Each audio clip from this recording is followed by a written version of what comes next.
Buen día, ¿cómo están? Hoy vamos a seguir con la serie de videos sobre políticas económicas argentinas y vamos a hablar en particular de la Revolución Libertadora. Esta Revolución Libertadora volteó, fue un golpe militar que volteó al gobierno de Juan Domingo Perón en el año 1955. También voy a dividirla en tres partes. Su estudio va a estar dividido en tres partes: el contexto internacional, la situación política y la parte económica.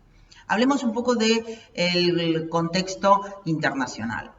En 1957, el elemento más importante que se produce a nivel mundial es lo que se conoce con el nombre del Tratado de Roma. ¿En qué consiste? Básicamente, en él hubo 6 países que se pusieron de acuerdo para formar lo que luego sería la Comunidad Económica Europea. Estos 6 países, dentro de los cuales estaban básicamente Alemania, Francia e Italia, Holanda, Bélgica y Luxemburgo, también eran los 6 países que estaban de acuerdo, tenían en claro que debían unirse para hacer un mercado más amplio y de esta manera lograr lo que se conoce con el nombre de economías de escala. Cuanto más grande sos vos, más podés producir, mejor podés operar y negociar con respecto a las demás personas. Es el mismo sistema que utilizan los sindicatos, o sea, funciona el tema de economía en escalas. Más grandes son, más fuerza tenés para negociar. Reconociendo esto, intentaron formar, y formaron de hecho, lo que luego se conoce con el nombre de Comunidad Económica Europea. Esto a Argentina no le fue del todo beneficioso, ya que al aliarse Europa, fueron estableciendo medidas en conjunto, en común, como por ejemplo el proteccionismo en el tema del agro, de la parte agropecuaria, lo que hizo que los precios internacionales del grano, que era lo que nosotros producíamos básicamente, es lo que exportábamos, disminuyera. Y se produjera lo que se conoce con el nombre del deterioro de los términos del interés. Eso fue lo que más nos perjudicó a nosotros. Además, otro punto saliente dentro del contexto internacional es la profundización de lo que se conoce con el nombre de Guerra Fría.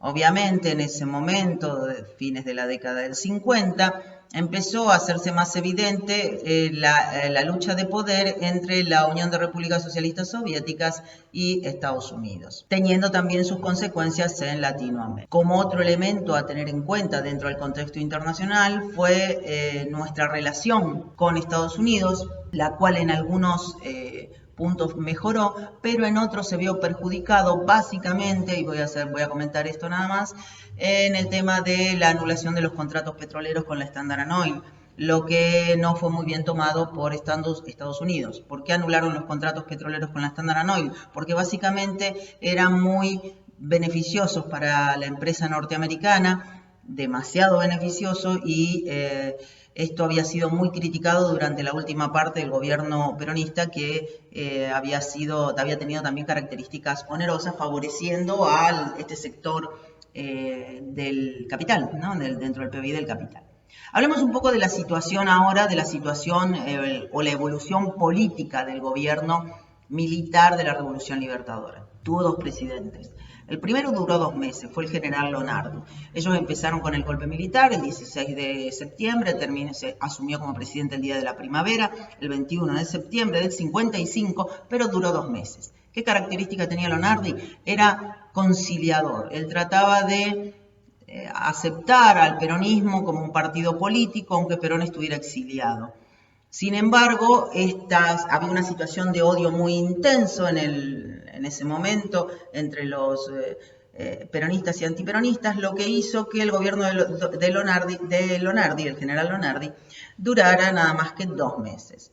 Pasados esos 2 meses, asumió el ala dura del ejército con el general Pedro Eugenio Aramburu, que luego fue famoso porque fue asesinado por los montoneros. Pedro Eugenio Aramburu formaba parte del ala más dura del ejército y la marina, y tenía intenciones de terminar con el peronismo como partido político. De hecho lo proscribió, disolvió la CGT, disolvió los sindicatos peronistas, prohibió el uso de la palabra peronismo, generó una serie de arrestos en los sindicalistas de ese momento, cometió uno de los peores abusos al esconder el cadáver de Eva Perón, y terminó su gobierno, siguió en su gobierno hasta que se llamaron a elecciones donde el peronismo estaba proscripto.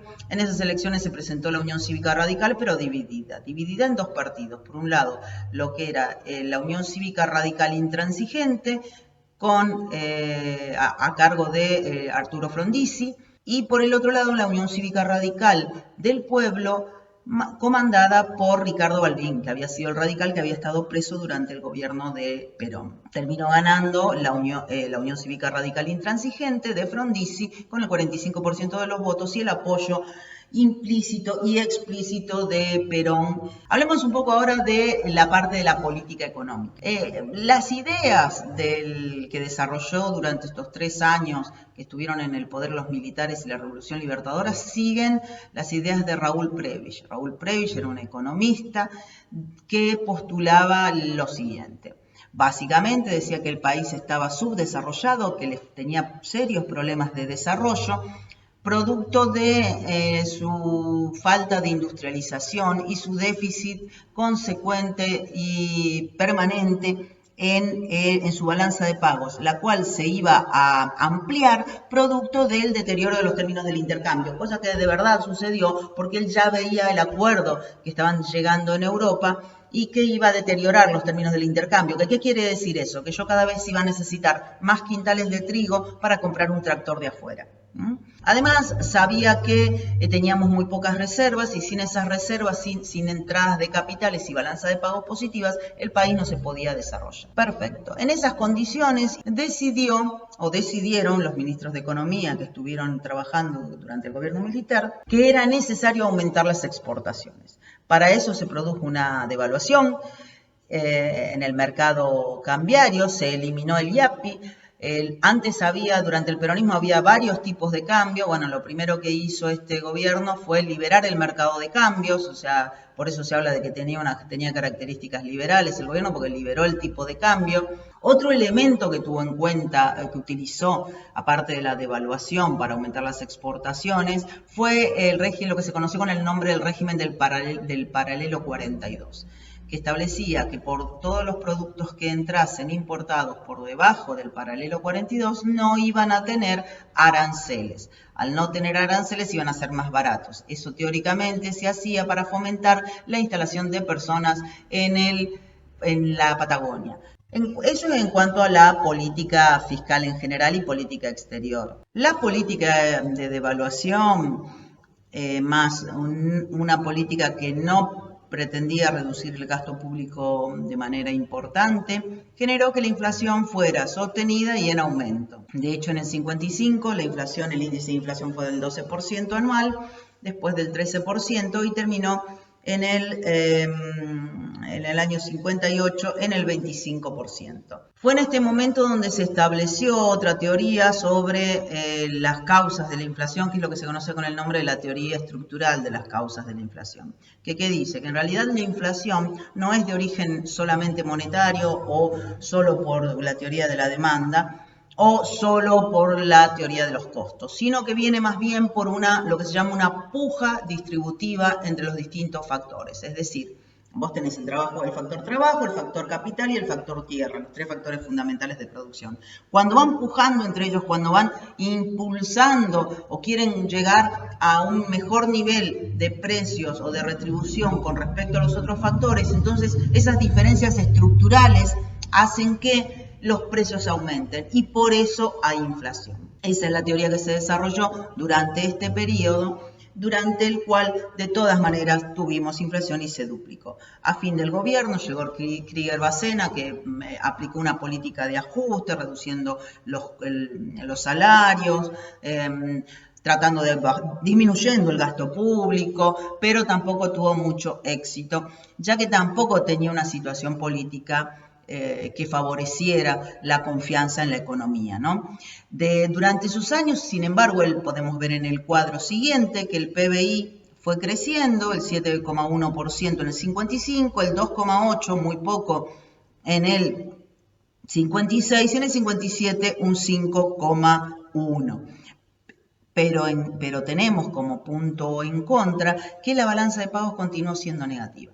¿Y por qué continuó siendo negativa? Porque por más que aumentasen las exportaciones, que de hecho lo hicieron a través de la devaluación, no alcanzaba a cubrir las importaciones, ya que teníamos que importar petróleo porque no lo podíamos producir, porque habíamos cerrado los acuerdos con la Standard & Oil. Entonces, durante este gobierno seguimos importando petróleo y seguimos teniendo en ese momento una balanza de pagos negativa, lo que generó que nuestras reservas siguieran bajando y tuviéramos que acudir al crédito internacional. Fue allí que nosotros firmamos el acuerdo con el Fondo Monetario Internacional y empezamos a endeudarnos con el Fondo Monetario Internacional. De hecho, cuando termina Aramburu su gobierno y se lo entrega a Frondizi, la deuda externa argentina llegaba a los $1.000 millones en el año 1958, ¿no es cierto? Lo cual hizo que ya el gobierno que seguía, que era el gobierno de Frondizi, se encontrara en una situación bastante inestable con respecto a la balanza de pagos, que seguía siendo negativa, una alta tasa de inflación y un escaso poder político, con lo cual el gobierno de Frondizi ya entró bastante débil en cuanto a su capacidad de gestión. Espero que les haya quedado claro. Esto fue el contexto, fue un resumen sucinto de la Revolución Libertadora en los 3 aspectos que estudiamos nosotros en esta serie de videos, y nos vemos en el próximo, donde vamos a hablar de Frondizi y el modelo desarrollista. Adiós. Like a bird on a tree.